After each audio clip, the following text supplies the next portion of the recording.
And hello guys and welcome back to my YouTube channel mga kapatid. Welcome back sa One Talk PH at ito na nga po ang pinaka-latest na balita na ating nasagap ngayong araw mga kapatid. And I think mga kababayan, isa po itong good news para sa ating mga sumusuporta sa ating mahal na Pangulong si President Bongbong Marcos. Dahil sa wakas mga kapatid, napalitan na po ang Senate President natin na si Miguel Zubiri. No? Pinalitan po siya mga kababayan ni Senator Cheese Escudero. Nako mga kababayan, napakaganda po ng balitang ito. No? Dahil may malaking impact po ito mga kapatid. No? Lalo na ngayon sa ginagawa ni Senator Ronald Bato de la Rosa mga kababayan, na saan masasabi natin na isang pagwawaldas lang ng pera sa kaban ng bayan sa pamamagitan ng pagsasagawa ng hearing na wala naman talagang basihan mga kapatid. Kasi nga itong si Senator Bato mga kababayan, alam naman natin na patuloy po niyang sinasagawa itong hearing patungkol dyan sa PDEA leaks na tinatawag nila.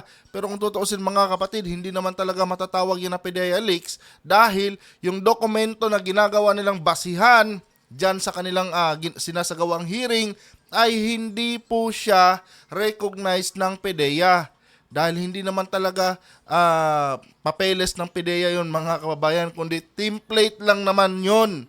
Uulitin ko yan sa inyo mga kababayan. Isa lang po yung template, ordinary form lang po yan ng PDEA na kung saan pinipirmahan mga kababayan tuwing may mga isasagawang mga raid, mga ganon, iba't ibang klaseng mga operation ng PDEA. However, mga kapatid, ng template na yon ay hindi po yun na-recognize ng PDEA dahil nga hindi na process yun. At ngayon mga kababayan, ano nga ba ang impact nitong pagpapalit ng Senate President dito sa mga pinagagawa ni Senator Bato de la Rosa mga kapatid? Abay malaki po mga kababayan, dahil once na nagpalit po ng Senate President mga kapatid, papalitan din po ng tao yung mga komite.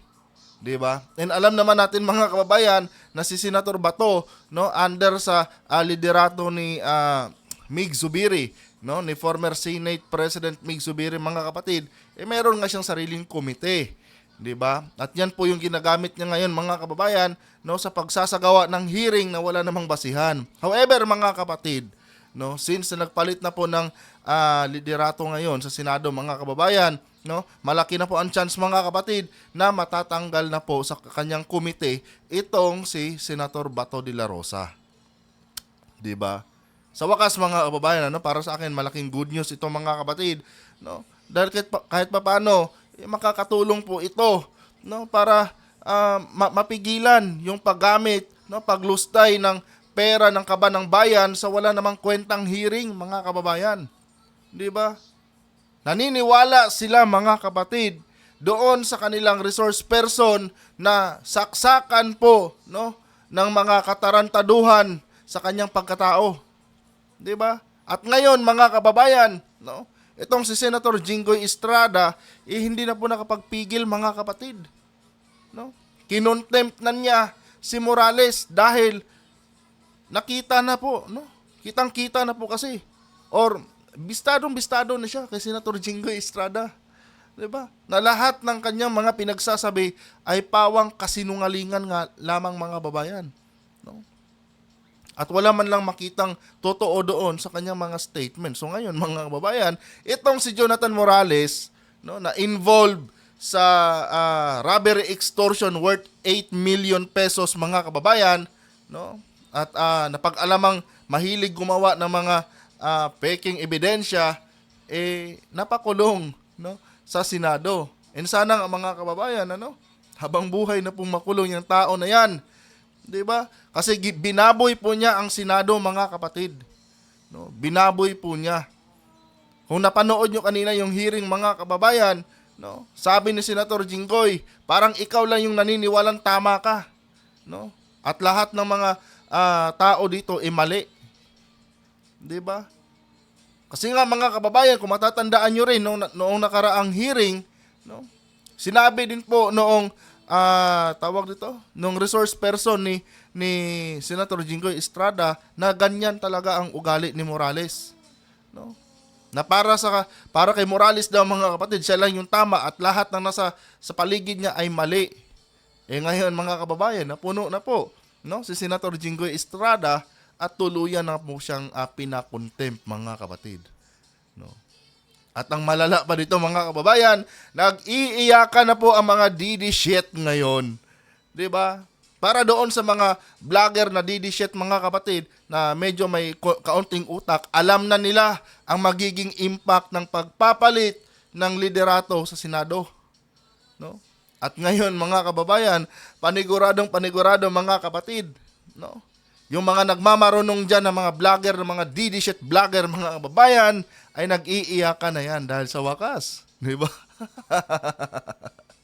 Tapos na, no, ang komite ni Senator Ronald Bato de la Rosa. Di ba? Maliban na lang kung hahayaan pa rin ni Senator Escudero, mga kapatid, no, na si Bato pa rin ang humawak. Pero I think hindi na. Kasi sa tingin ko mga kapatid, ang magiging sentro kasi nitong tawag nito, liderato ni Chis Escudero mga kababayan ay yung sa mga biktima ng EJK, no? Yung biktima ng mga war on drugs. And I think mga kababayan, no, merong senador dito na malalagay sa hot seat kung sakaling itutulak talaga yung investigasyon na yan, no, patungkol diyan sa war on drugs mga kapatid, no?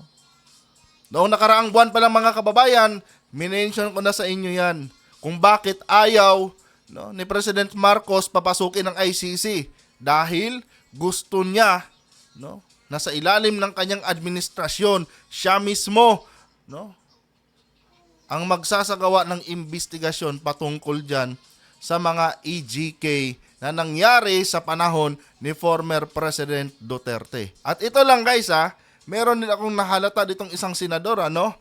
Dahil kilala itong kaalyado ni Digong mga kapatid. Pero ewan ko lang kung naisip ba niya itong mga bagay na ito o hindi.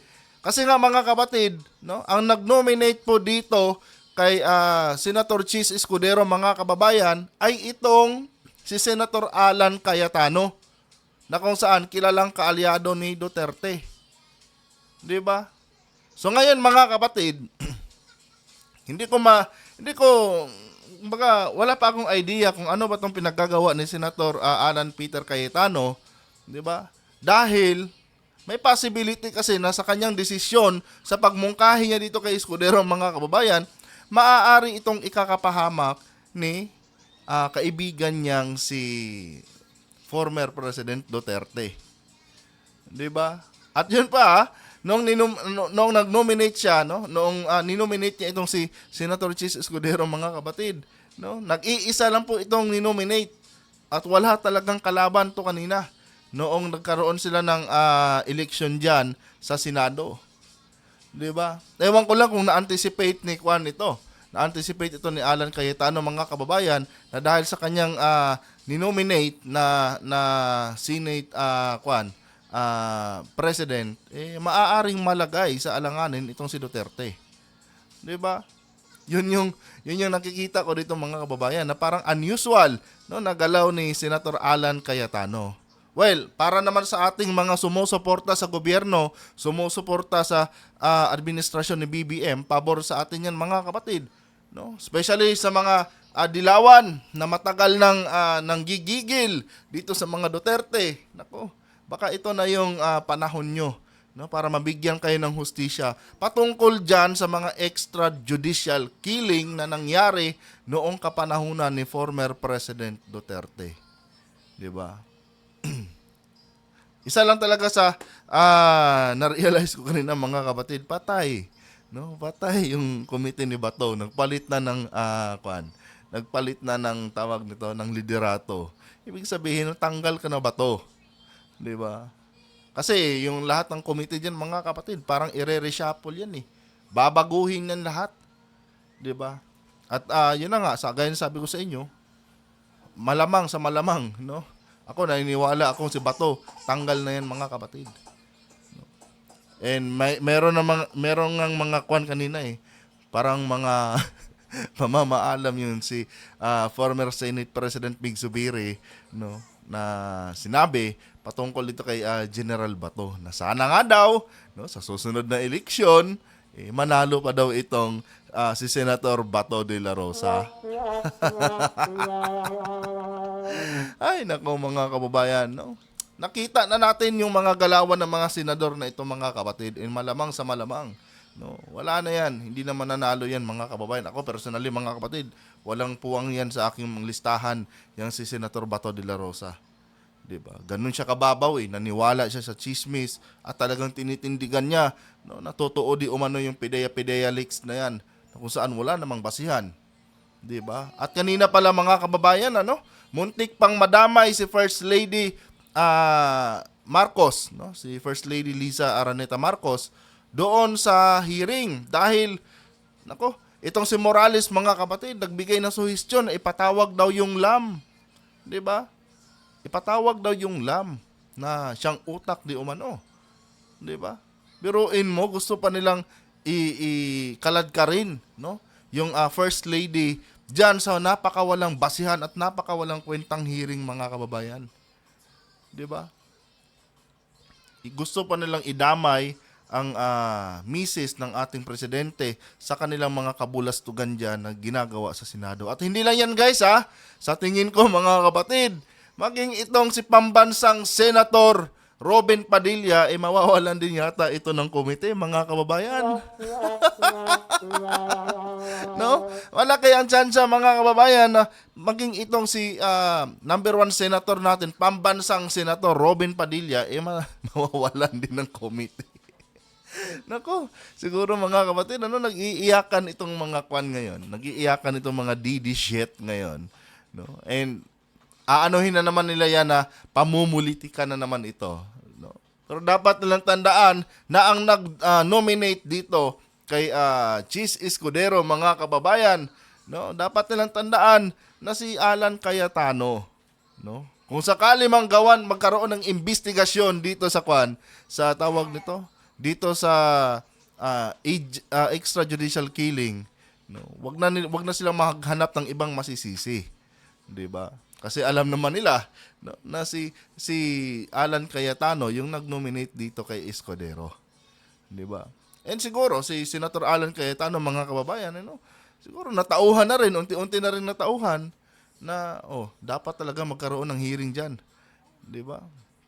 Kasi panigurado yung mga kapatid, alam na rin ni Senator Alan Cayetano, no, yung mga magiging agenda sa ilalim ng liderato ni Senate President Chis Escudero. 'Di ba? And yun yung mga ayaw nating mga senador, mga kapatid, tulad ni pambansang Senator Robin Padilla at ni Senator Bato de la Rosa, at least, 'di ba? Nawala na sa kanila yung mga komite, nasasayang Diba? Sayang na sayang mga kababayan yung pera ng bayan sa mga, para sa akin mga kababayan, napaka-nonsense talaga na mga hearing, no?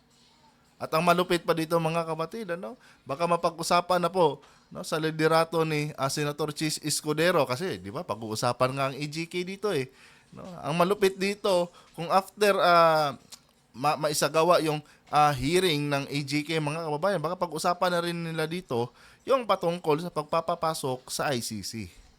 'Di ba? Malaking sakit sa ulo ito ng mga DD shit. Anyway guys, hanggang dito na lang muna yung update na ito.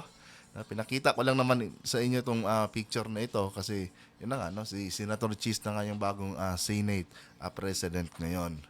'Di ba? At panigurado niyan mga kababayan, no, sa mga susunod na araw, malaking pagbabago na po sa Senado ang ating masasaksihan. And hopefully mga kapatid, yung pera ng taong bayan magamit sa tamang mga hearing. 'Di ba? Sana lang, 'di ba? Yan po ang isa sa inaasahan ko sa ilalim ng liderato ni Senate President, no, Chis Escudero. Kung nagustuhan niyo po ang ating content ngayon mga kababayan, huwag kalimutan mag-subscribe, paki-like ang ating video at paki-comment naman dyan sa baba yung inyong mga opinion. Hanggang dito na lang. Adios.